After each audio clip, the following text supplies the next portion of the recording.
Hello friend, आपका अपना YouTube channel में बहुत बहुत स्वागत है। तो आज के वीडियो में हम लोग परियोजना जानेंगे। ठीक है, झेलम नदी पर कौन सा परियोजना है, चिनाव नदी पर कौन सा परियोजना है, रवि नदी पर कौन सा परियोजना है, व्यास नदी पर कौन सा परियोजना है, सतलज नदी पर कौन सा परियोजना है। ठीक है, आज के वीडियो में ये पूरा का पूरा जानेंगे। ठीक है, तो चलिए अभी हम लोग ये जानते हैं कि आखिर पंजाब को, हिमाचल प्रदेश को, आखिर ये कितने नदियाँ यहाँ से निकलती है। ठीक है, तो देखिए, 3 नदियों का क्षेत्र हिमाचल प्रदेश को कहते हैं। 3 नदियों का क्षेत्र किसे कहते हैं? हिमाचल प्रदेश को कहते हैं। ठीक है, 3 नदियों का क्षेत्र। ठीक है, और 5 नदियों का क्षेत्र दोस्तों पंजाब को कहते हैं। प से पंजाब। ठीक है, और प से 5 नदियों का क्षेत्र। हालांकि ये 3 नदियों का क्षेत्र है अब। ठीक है, अब नहीं, बहुत पहले से, यानी कि 1947 से है। ठीक है, तो क्यों दोस्तों? देखिए, पंजाब का जो इतना हिस्सा है दोस्तों, वो पाकिस्तान में चला गया है। ठीक है, पाकिस्तान में चला गया है। तो वहाँ से जो 2 नदियाँ हैं, जो 2 नदी, वो दोस्तों यहाँ से निकल के सीधा कहाँ जाती है दोस्तों? यहाँ से निकल के सीधा चली जाती है, पंजाब में जाती है। लेकिन वो पाकिस्तान में जाती है जो पंजाब में है। ठीक है, वह पंजाब में जाती है जो पंजाब पाकिस्तान में है। ठीक है, पाकिस्तान में है। तो देखिए, यहाँ पर हम 5 नदियों का संगम, यहाँ पर 5 नदियाँ बनाते हैं। ठीक है, ये पहली नदी। ठीक है, ये पहली नदी जो हिमाचल प्रदेश से पंजाब में आती है, 1, 2 और ये 3। ठीक है, ये तीन नदियाँ आती है, आगे की ओर जाती है। ठीक है, आगे की ओर जाती है। और 2 जो आती है ऊपर से आती है। ठीक है, 2 ऊपर से आती है। ठीक है, 2 ऊपर से आती है। सबसे ऊपर वाली जो नदी है झेलम नदी है। ये ऊपर वाली नदी कौन सी है? झेलम नदी है। उसके नीचे वाली चिनाव नदी है। ठीक है, उसके नीचे वाली नदी चिनाव नदी है। ठीक है, और उसके नीचे वाली नदी जो है रावी नदी है। ठीक है, उसके नीचे वाली रावी नदी है। उसके बाद व्यास नदी है। ठीक है, व्यास नदी। उसके बाद कौन सी नदी है? सतलज नदी है। कौन सी नदी है दोस्तों? सतलज नदी है। ठीक है, सतलज नदी है। तो इसको याद कर लीजिएगा। अब यहाँ पर आपको पूछ देगा दोआब का कौन सा है। ठीक है, अब इसके बीच में क्या है दोस्तों? इसके बीच में कौन सा दोआब है? इसके बीच में कौन सा दोआब है? इसके बीच में कौन सा दोआब है? इसके बीच में कौन सा दोआब है? यानी कि क्वेश्चन आपसे ऐसे पूछेगा कि जो झेलम नदी है, चिनाव नदी है, इसके बीच में कौन सी दोआब है? कौन सी दोआब है? ठीक है, तो इसके बीच में कौन सी दोआब है आपको बताना पड़ेगा। ठीक है, आपको बताना पड़ेगा। तो देखिए, अभी हम लिखवा देते हैं। ठीक है, अभी हम आपको लिखवाते हैं कौन सा नदी के बीच में कौन सा दोआब पड़ेगा। ठीक है, कौन सी नदी के बीच में कौन सा दोआब पड़ेगा। ठीक है, आप लोग लिखते चलिएगा। तो यहाँ पर हम एक एक नदी को लिखवा रहे हैं, आप लोग ध्यान से सुनिएगा, तो आप लोग कभी नहीं घबराइएगा। ठीक है, आपसे पूछ दिया जाए झेलम और चिनाव के बीच में कौन सा दबात है। ठीक है, कौन सा दबात है? ठीक है, कौन सा दोआब है? ठीक है, दबात नहीं, दोआब। ठीक है, ऐसे लिखिएगा, दोआब ऐसे होगा। ठीक है, दो आब। ठीक है, दोआब। ठीक है, ऐसे होगा दोआब। कौन सा दोआब है पूछेगा आपसे। तो चलिए अभी इसको लिख लेते हैं हम लोग, झेलम नदी। ठीक है, झेलम नदी, झेलम नदी प्लस। ठीक है, प्लस नहीं लिखते हैं। ठीक है, प्लस नहीं लिखते हैं, इसको नीचे लिख देते हैं। ठीक है, झेलम नदी और चिनाव नदी। ठीक है, चिनाव नदी, चिनाव। ठीक है, चिनाव नदी। इसके बीच में कौन सा दबात है दोस्तों? कौन सा दबात है? चाझा दबात। ठीक है, क्या है दोस्तों? चाझा। ठीक है, याद कर लीजिएगा, ये एग्जाम में पूछता है। ठीक है, एग्जाम में ये पूछ देता है खड़े खड़े। ठीक है, चाझा और दवाद लिख लीजिएगा, दो वाद। ठीक है, दुआब। ठीक है, अब चलिए अब आगे देखते हैं। अब इसको काट देते हैं। अब इसके बाद देखते हैं चिनाव नदी और रावी नदी के बीच में। यहाँ पर चिनाव। ठीक है, चिनाव और रावी नदी। ठीक है, रावी नदी, चिनाव और रावी नदी के बीच में कौन सा दोआब?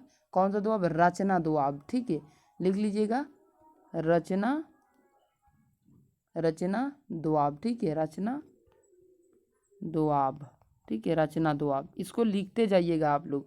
अब दोस्तों रावी नदी और ब्यास नदी के बीच। ठीक है, रावी नदी, रावी नदी और व्यास नदी। ठीक है, रावी नदी और व्यास नदी, व्यास नदी के बीच में कौन सा दवाद है दोस्तों? तो बारी दवाद है। ठीक है, बारी। ठीक है, बारी दोआब, ठीक है, बारी दोआब, ठीक है, बारी दोआब, ठीक है। अब ब्यास नदी और सतलज नदी के बीच में कौन सा दोआब है, देखिए अब यहाँ पर लिखते हैं, लास्ट है दोस्तों ये बारी नदी, ठीक है, सॉरी यार बारी दोआब लिख रहे हैं, ठीक है। यहाँ पर व्यास नदी और सतलज नदी, सतलज, ठीक है, इसके बीच में कौन सा दोआब है दोस्तों, बिस्ता दोआब है, ठीक है, बी अधसता, बिस्ता दोआब, ठीक है, बिस्ता दोआब, ठीक है, इसको लिख लीजिएगा। ये एग्जाम के वेरी वेरी इंपॉर्टेंट क्वेश्चन है, एग्जाम के दोस्तों वेरी वेरी इंपॉर्टेंट ये प्रश्न है, ठीक है। अभी आपको बताएंगे, परियोजना भी बताएंगे, आप लोगों को बिल्कुल घबराना नहीं है, ठीक है, बिल्कुल घबराना नहीं है, एक एक को लिखवा देंगे ताकि आपका कंसेप्ट कभी ना गड़बड़ाए, ठीक है, कंसेप्ट आपका कभी ना गड़बड़ाए। फिर से एक बार बताते हैं, उसके बाद परियोजना बताएंगे भाई, ठीक है। अभी एक बार आपको और हम क्लियर करवा देते हैं, फिर से सुनिएगा दोस्तों। जो हमारा कश्मीर में है दोस्तों नदी, झेलम नदी, चिनाब नदी, ठीक है, झेलम नदी चिनाब नदी के बीच में चाझा दोआब, ठीक है, चाझा दोआब, और चिनाब नदी और रावी नदी के बीच में रचना दोआब, रावी नदी व्यास नदी के बीच में बारी दोआब, व्यास नदी सतलज नदी के बीच में बिस्ता दोआब, ठीक है, बिस्ता दोआब। अब देखिए, अब परियोजना देखते हैं, अब परियोजना देखेंगे, रावी नदी पर कौन परियोजना है, झेलम नदी पर कौन परियोजना है, ऊपर से ही स्टार्ट करते हैं हम लोग। झेलम नदी पर कौन सी परियोजना है, झेलम नदी, तो हम केवल यहाँ पर झेलम लिखेंगे और परियोजना का नाम लिख देंगे, ठीक है, परियोजना का नाम लिख देंगे।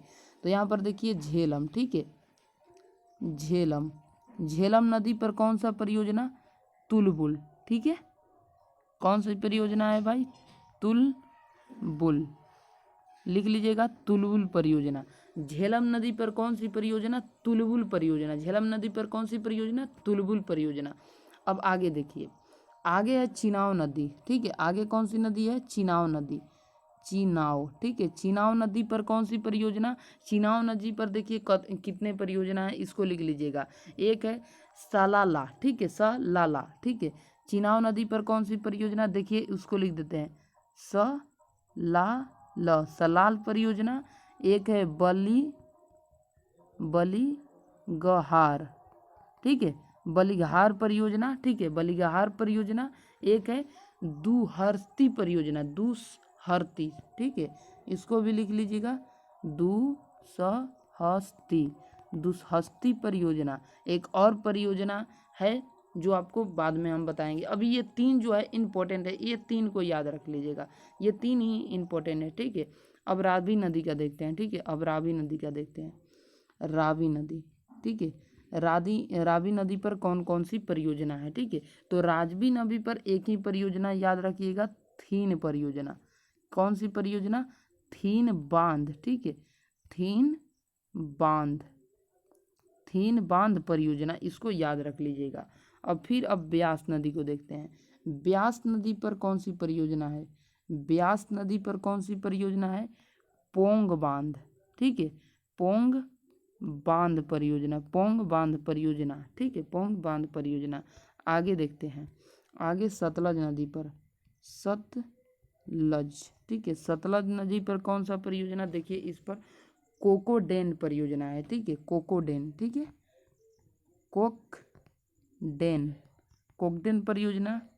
इसके बाद नांगल परियोजना, नांगल, ये नांगल इसको अलग से लिख देते हैं, ठीक है, इस पर बहुत परियोजना है, ठीक है, नांगल ऐसे होगा, नांगल, लांगल परियोजना फिर से लिख देते हैं, और इसमें बहुत है, ठीक है, इसमें बहुत है, इसको थोड़ा हम छोटा कर देते हैं ताकि आपको और अच्छे से देखिए, सतलज, ठीक है, सतलज नदी पर कितने परियोजना है, एक है कोकडे, ठीक है, कोकडेन, ठीक है, कोकडेन परियोजना, और एक परियोजना है नांगल परियोजना, ठीक है, नांगल परियोजना, और अगला परियोजना का नाम है भाखड़ा परियोजना, ठीक है, भाखड़ा परियोजना, ठीक है, भाखड़ा परियोजना। एक है हरिके बैराज, ठीक है, हरिके बैराज, ठीक है,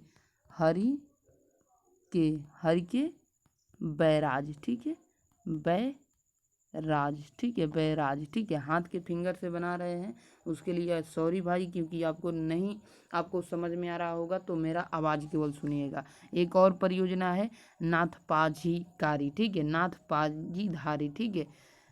देखिए उसको लिख देते हैं। सतलज नदी पर एक और परियोजना है जिसका नाम है नाथा पाझा करी, नाथा पाझा करी परियोजना, ठीक है, इसको लिख लीजिएगा। अब चलिए आगे, हम मिलेंगे आगे आपसे नेक्स्ट वीडियो में, ठीक है। अभी के लिए इतना आपको परियोजना जो बताना था आपको बता दिए विशेष रूप से, ठीक है, आपको विशेष रूप से जो बताना था। आगे जो नेक्स्ट वीडियो हमारा आएगा जिसमें आप लोगों को बहुत कुछ मिलने वाला है, कश्मीर का पठार वगैरह सब मिल जाएगा, ठीक है। कश्मीर का पठार क्या है, पर्वत क्या है, पर्वत की कौन सी श्रृंखला है, काराकोरम, फिर पंजाल जास्कर, ठीक है, ये सब आपको मिल जाएगा, ठीक है। सिर्फ आप लोग नेक्स्ट वीडियो का इंतजार करिए, नेक्स्ट वीडियो बहुत ही बेहतरीन आने वाला है, ठीक है। अभी फिलहाल के लिए जय हिंद, जय भारत, जय बिहार।